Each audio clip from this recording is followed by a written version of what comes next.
मैं N K. Mishra, fitter instructor ECL Shefali private ITI। ECL Shefali private ITI के YouTube के channel पर आपका स्वागत है। तो आइए आज मैं फिटर से संबंधित फिर एक वीडियो लेकर के आप लोग के लिए आया हूँ। पिछले वीडियो में मैं आपको स्लिप गेज के बारे में बताया था और आज इस स्लिप गेज से रिलेटेड वीडियो साइन बार के बारे में मैं आपको बताऊंगा। तो आइए हम लोग देखते हैं साइन बार के बारे में हम लोग क्या जानेंगे। आइए हम लोग देखते हैं। तो साइन बार जैसा कि नाम से पता है कि साइन का मतलब होता है, साइन एक कोण होता है, एंगल, जो कि हम लोग परपेंडिकुलर और बेस के द्वारा साइन एंगल को निकालते हैं। दूसरा बार जैसा कि इसका अर्थ होता है छड़। तो हम लोग आगे जब पढ़ेंगे तो हम लोग को पता चलेगा कि ये क्या होता है। हम लोग क्या क्या पढ़ेंगे इसमें। सबसे पहले आप एक देख लीजिए कि साइन बार कैसा होता है, देखने में कैसा होता है। साइन बार इस प्रकार से होता है, ये टूल स्टील का बनाया जाता है, आगे हम आपको बताएंगे। तो सबसे पहले हम लोग इसका इंट्रोडक्शन के बारे में जानेंगे कि साइन बार का इंट्रोडक्शन क्या होता है। दूसरा हम लोग जानेंगे इसके कंस्ट्रक्शन के बारे में। तीसरा हम लोग size, principle, setting of sine bar, method of use और प्रिकॉशंस। इतना हम लोग यदि जान लेंगे तो साइन बार के बारे में हम लोग को समझ में आ जाएगा कि साइन बार होता क्या है। तो सबसे पहले यदि इंट्रोडक्शन की बात की जाए तो साइन बार का परिचय यह है कि किसी भी कार्यखंड, कोई भी जॉब का जो टेपरता है उसको सूक्ष्मता में चेक करने के लिए, किसी भी जॉब के कोण को सूक्ष्मता में चेक करने के लिए साइन बार का प्रयोग किया जाता है। देखिए ऐसे तो हम लोग किसी भी जॉब का जो टेपरता है या उसका कोण है उसको चेक करने के लिए वर्नियर बेवल प्रोटेक्टर का यूज करते हैं। लेकिन जो वर्नियर बेवल प्रोटेक्टर है इसके द्वारा जो हम लोग सूक्ष्मता में चेक करते हैं वो मैक्सिमम 5 मिनट में करते हैं या 1/12 डिग्री जो है में चेक किया जाता है। लेकिन इससे भी ज्यादा सूक्ष्मता में यदि किसी कार्यखंड का टेपरता को चेक करना हो तो उसके लिए साइन बार का उपयोग करते हैं। वो हमारा होता है 0.001 mm, जिसको हम लोग 1 माइक्रोमीटर भी बोलते हैं।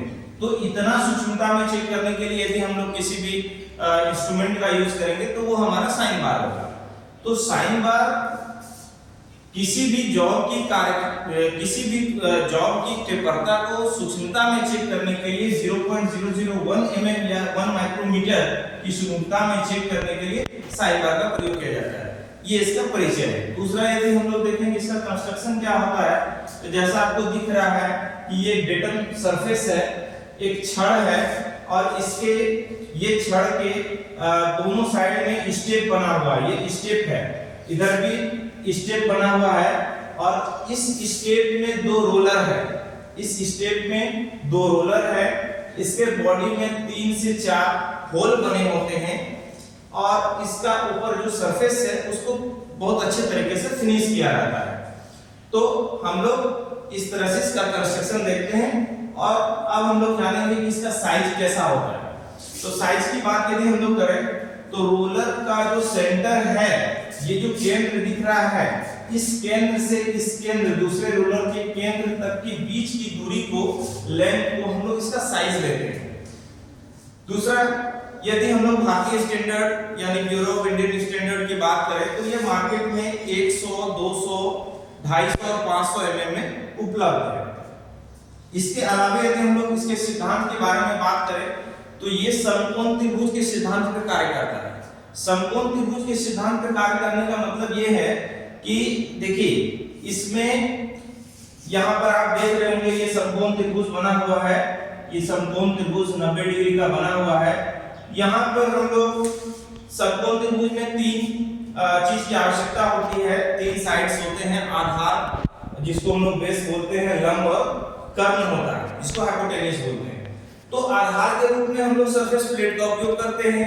लंब के रूप में हम लोग स्लिप गेज, जो पिछले क्लास में हम आपको बताए थे कि स्लिप गेज का सूक्ष्मता ये होता है 0.001 mm, जिसको रिंगिंग विधि से प्रयोग में लाकर के एक दूसरे को जोड़ते हैं। तो देखिए स्लिप गेज 1 2 3 4 5 6 7 मतलब जितना भी साइज तक का आपको चाहिए, हाइट तक का चाहिए, ये लंब का काम करता है और आधार का काम आपका सरफेस प्लेट करता है।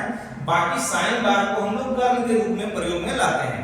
तो इस प्रकार से हमारा लंब, आधार और कर्ण मिल जाता है और इससे हम लोग साइन एंगल को निकाल लेते हैं। ये एंगल जो है वो साइन एंगल है।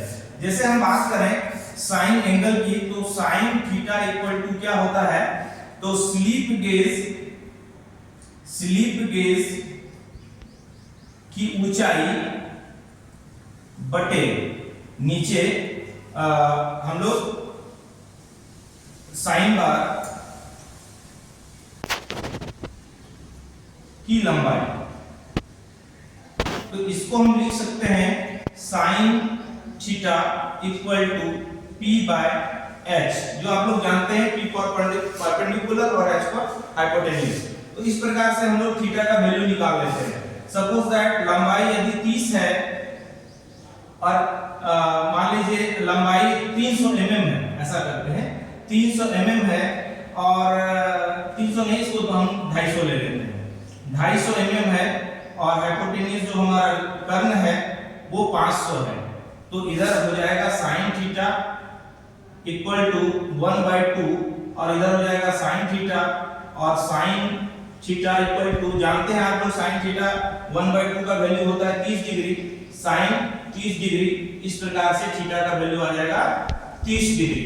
तो इस एंगल का वैल्यू आ जाएगा, इस पर जो भी जॉब हमारा होगा, ये जॉब होगा और ये जॉब का जो एंगल होगा वो 30 डिग्री होगा। नेक्स्ट हम लोग वीडियो को ज्यादा लंबा नहीं करते हुए सेटिंग ऑफ साइन बार, तो सेटिंग ऑफ साइन बार में यही होता है कि जॉब है, जॉब को इस प्रकार से हम लोग साइन बार पर रखते हैं और इसके ऊपर हम लोग डायल टेस्ट इंडिकेटर से हम लोग इसकी समतलता को चेक करते हैं और डायल टेस्ट इंडिकेटर में भी इसका